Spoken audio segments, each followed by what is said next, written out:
Audio Jungle.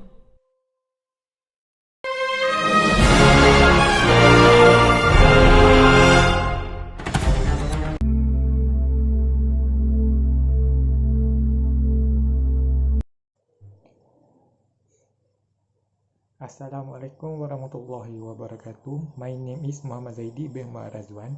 So today, I and with my group member will present about thermal conductivity experiment. First of all, I will present about additional theory. Thermal conductivity is a material basically measure ability to conduct heat. Thermal conductivity is an intensive physical property material that relate to the heat. Thermal conductivity can be determined by comparing the measurement of the temperature. There are two methods for measure the thermal conductivity. First is equilibrium heat and the second is gradient temperature. Assalamualaikum warahmatullahi wabarakatuh. Nama saya Nur Ira Safia binti Ahmad Niza, bernombor matriks AA191084. And I would like to present about the objective of this experiment, which is thermal conductivity of solid.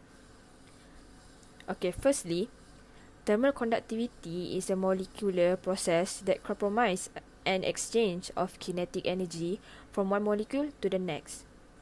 So, to determine the heat conductivity K of different building materials. Second, to determine the thermal conductivity of specimens connected in series. And lastly, to determine thermal resistance of materials. And we move on to the procedure of this experiment. Okay, first things first, open the water pipe and valve. Second, measure and record all specimen dimension. Third, wear the protection heat gloves. Fourth, insert specimen into the unit and it is clamped by heating plate. Fifth, set temperature 45 degrees Celsius and switch on the heater. When temperature reach 45 degrees Celsius, let it stable for 10 minutes. Sixth, record the hot plate, cold plate temperature and heat flux value when it's stable. And lastly, repeat step 1, 2, 3 for the different specimen, as well as multiple layers of specimen. Assalamualaikum. Nama saya Nuatira binti Mamaris. Today I want to talk about apparatus and conclusion.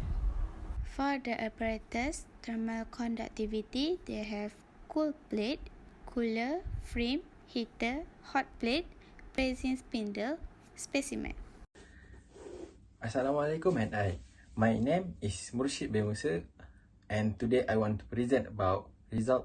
As you can see, this is the result for thermal conductivity experiment.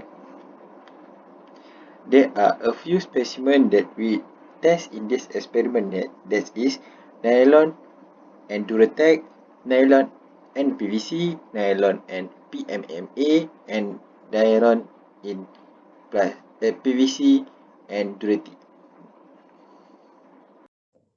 The observation of the experiment is, in the experiment, we observe the different measurement between the four plates, PVC, PMMA, nylon and Duratec.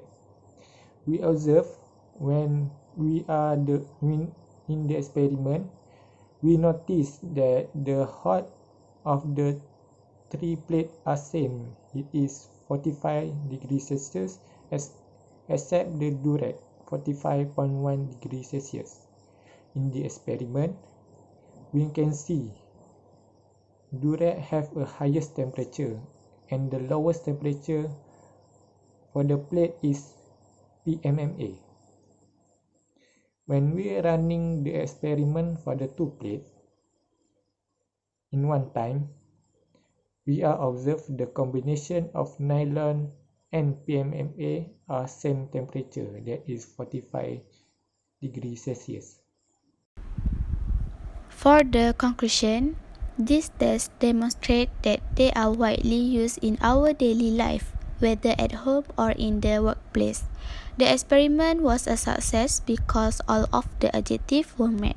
After 30 minutes, the apparatus achieved a steady state and the temperature of PVC, PMMA, nylon, and dielectric plate are increasing in the contrast to previous reading.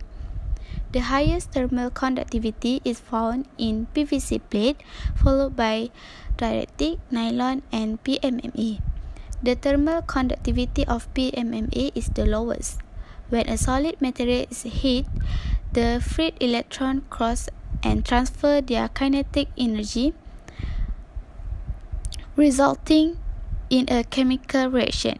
The procedure will continue on the whole surface of the material to evenly distribute the energy. Because the PVC plate has the highest temperature throughout all intervals, it has the maximum thermal conductivity. The more heat conduction, the more kinetic energy is created. As a result, the experiment's principal goal has been achieved.